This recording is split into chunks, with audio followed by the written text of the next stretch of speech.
All right, for more on this and to understand Donald Trump's immigration policy, I'm joined by Aaron Jones-Cook, who's former member of the U.S. Congress. Thank you so much, Aaron, for speaking to World is One News. Let's start with the first question. The Trump administration has tightened norms for immigrants. What is your take on the issue? It's quite obvious what Donald Trump feels about this issue, but where do you stand on the matter? I think the president stands with the majority of Americans, which is why he was elected, with a theme of being tough on illegal immigration.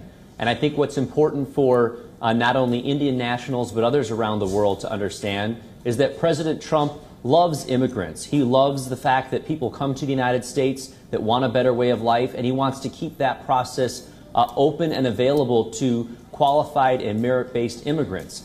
He himself is married to an immigrant. Melania Trump, our First Lady of the United States, is in fact an immigrant.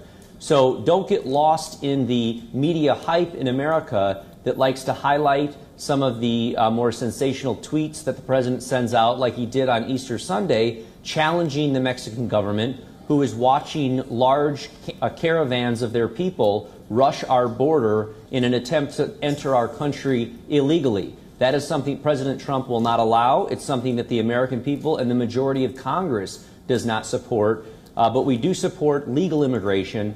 And that's what I'm here in your country to talk about. Tomorrow, I've got a meeting at the Taj Vivanta from 11 in the morning till 2 p.m. Talking about EB-5, which is one of the legal paths of immigration that the president has supported and plans to expand.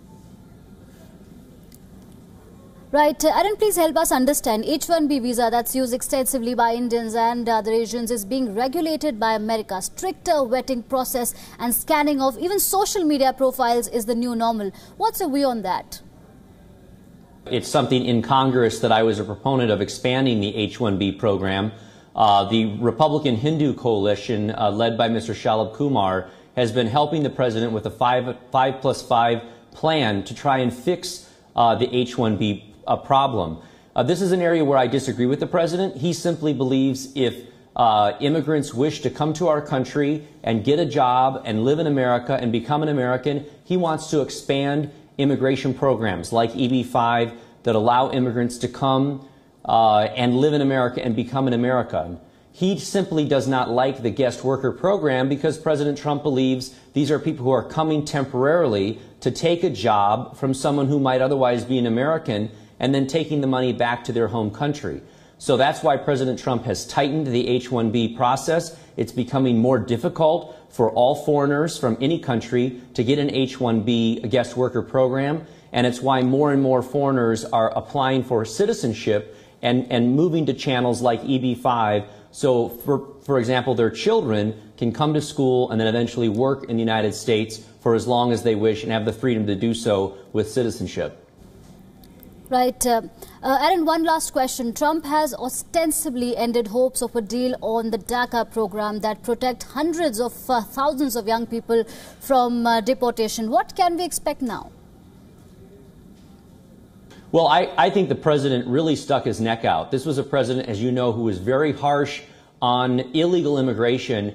And he said not only would he give legal status, which has been the Republican Party's position on DACA children, but he even went a step further and said he would give them full citizenship, which is the most extreme even within the Democratic Party, to give people who came to our country illegally not only citizenship, or not only legal status, but citizenship. And he offered that as an olive branch to the Democratic Party in exchange for funding for the wall and additional security along our border. The Democrats said, no, we will hold these children hostage. We will not agree to give them citizenship in exchange for money for your wall. And that's why the president said, okay, the deal is off.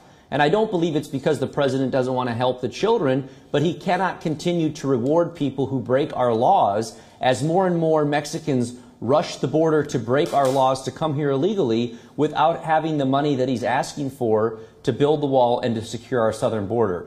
We have to be a nation of laws, and it's why he can't cut a deal on DACA, unfortunately. I hope they can get a deal because I think a lot of these children's lives hang in the balance.